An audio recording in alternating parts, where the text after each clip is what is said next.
औज़ुबिल्लाहिमिनश्शैतानिर्रजीम बिस्मिल्लाहिर्रहमानिर्रहीम। दोस्तों, जैसा कि खैबर पख्तूनख्वा में सेनेट के इलेक्शन हो चुके हैं, अपोजिशन को 5 सीटें मिली हैं और खैबर पख्तूनख्वा की जो मौजूदा हुकूमत है पाकिस्तान तहरीक इंसाफ, उसको 6 सीटें मिली हैं और दोनों ने आपस में इत्तेफाक राय पैदा करके सीटों की जो है तकसीम कर ली है। और ये बहुत ही खुशाइन बात है, क्योंकि पाकिस्तान में ऐसा बहुत ही कम होता आया है। यहाँ पर करप्शन का बहुत ज़्यादा होल्ड है।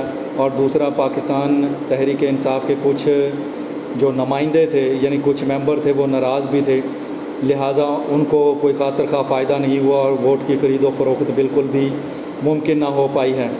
दूसरा ये है कि इलेक्शन कमीशन को चाहिए कि वो बल्दियाती इंतखाबात की तरफ जाए और इसकी तैयारी करे, ताकि बल्दियाती इंतखाबात जो हैं वो मुल्क के लिए रीढ़ की हड्डी की हैसियत रखते हैं।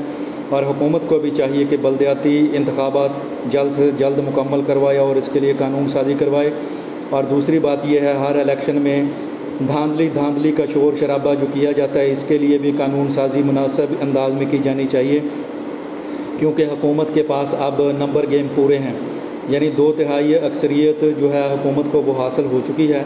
लिहाजा हुकूमत को चाहिए कि जो कौमी मफादात के कवानीन हैं उनकी तरफ माइल हो और वो कवानीन जो है रियासत पाकिस्तान में नाफज किए जाएँ, ताकि इससे खुशहाली का जो दौर दौरा हो और मुल्क के अंदर एक नई तारीख़ रकम हो।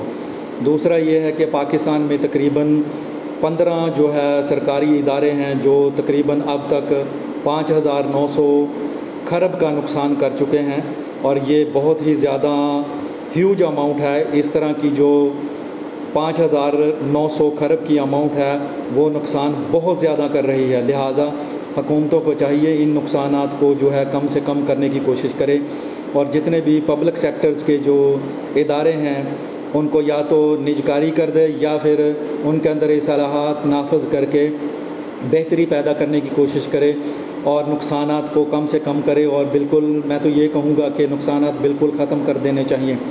दूसरा ये आप देखें, KPK हुकूमत में जो कोहस्तान स्कैंडल निकला है वहाँ से 5 अरब बरामद हुए और 40 अरब का जो है स्कैंडल करप्शन का जो है वो बर्पा हो गया है।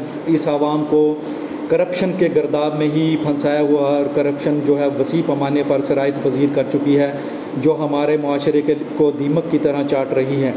तो हमें चाहिए कि हम कानून साजी की तरफ तवज्जो दें और सख्त से सख्त कानून साजी करें, ताकि जो लोग करप्शन में मुब्तला हैं उनको सख्त सज़ाएँ मिलें और इस मुल्क को सुख का जो सांस है वो नसीब हो, और आवाम पाकिस्तान की जो रियाया है इसको भी सुख का सांस नसीब हो। और हुकूमत को चाहिए कि महंगाई में भी जो खातिर खा इजाफ़ा हो रहा है इसमें कमी करने की कोशिश करे, और ख़ास तौर पे जो पेट्रोल की और डीज़ल की प्राइसेस में इजाफ़ा किया गया है उसको कम करने की कोशिश करे।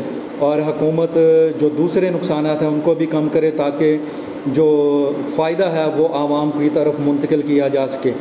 इसी तरह से मुल्क को जो है खुशहाली की तरफ गामज़न किया जा सकता है। दूसरा, पाकिस्तान का जो सिस्टम है वो डिजिटलाइज़ किया जाए, ख़ास तौर पे टैक्सेशन का निज़ाम, ताकि उसमें चोरी का जो शाइबा बिल्कुल भी ख़त्म हो जाए और आवाम को साफ़ सुथरी टैक्सेशन जो है पे करने की तरफ माइल किया जाए, ताकि लोग खुशहाल हों और इस तरह लोग मुनसिफाना अंदाज़ में टैक्सेशन पे करें। वस्सलाम।